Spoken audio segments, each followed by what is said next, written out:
I'm Steve Johnson, News Director of theDove TV. Watch more videos from the Dove Newsroom at theDove.us. Good morning, I'm Steve Johnson with a reminder to get our app on your smartphone or tablet. You can also watch the Dove on our website or on our Roku channel. In the news today, it's a historic day in Cuba as the U.S. Embassy opens there after being closed for more than 50 years.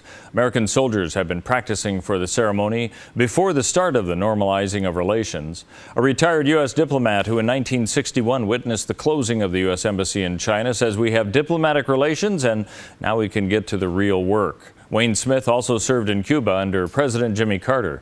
Secretary of State John Kerry will also attend that ceremony. The United States says it's looking into whether Islamic State militants used chemical weapons against Kurdish forces.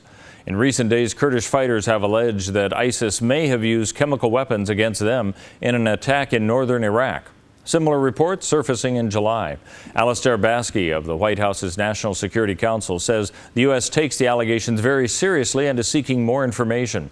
He says the U.S. is monitoring the reports closely and says any use of chemical or biological weapons would violate international standards and norms. Well, veterans will have an opportunity to have their voices heard concerning the care they receive at a town hall meeting this afternoon. Jim McCoy has more. The VA Southern Oregon Rehabilitation Center and Clinics is heading to the Jackson County Rosen Parks Auditorium in White City from 2 to 4. Southern Oregon VA Interim Director Barbara Umke says this is a listening session with one question she has in mind for those who attend. If there was one specific thing that we at VA Source could do to impress you with the care or the service that we provide, what would that one thing be? So we're going to ask veterans at the town hall to give us that feedback.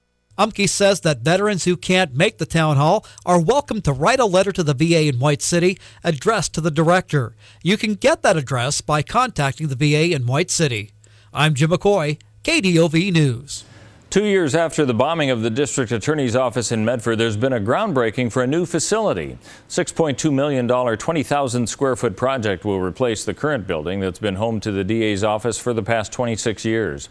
As Southern Oregon has grown, District Attorney Beth Heckert says so has a need for a safe and larger facility.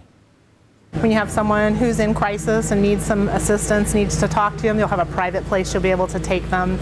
As the architect described, we'll have the separation between staff areas and the public areas, but the public areas are expanded greatly in the new building, so there's lots of places where different staff members can be talking to someone and you have a confidential private place where you can talk with them. Now the two-story building said to be paid out of reserves in the county budget.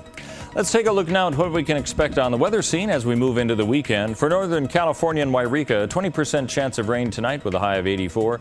92 for Saturday with sunny skies, rising to 97 on Sunday. Moving into the Klamath Basin area, 75 today and sunny skies, no rain in the foreseeable future. 85 on Saturday, up to 91 on Sunday before dropping back down a few degrees on Monday. Along the coast, a good chance of rain today, a high of 70, 72 tomorrow, sunny skies and clear for Sunday with a high of 73. As we move into the Bend area of Central Oregon, a slight chance of rain today with a high of 74, warming to 82 tomorrow, 84 for both Sunday and Monday. And for Southern Oregon in the Medford, Grants Pass and Ashland area, 84 today, just a slight chance of rain, 92 tomorrow, 96 on Sunday, dropping down to 93 on Monday. And that's a look at news and weather. You're up to date on the Dove.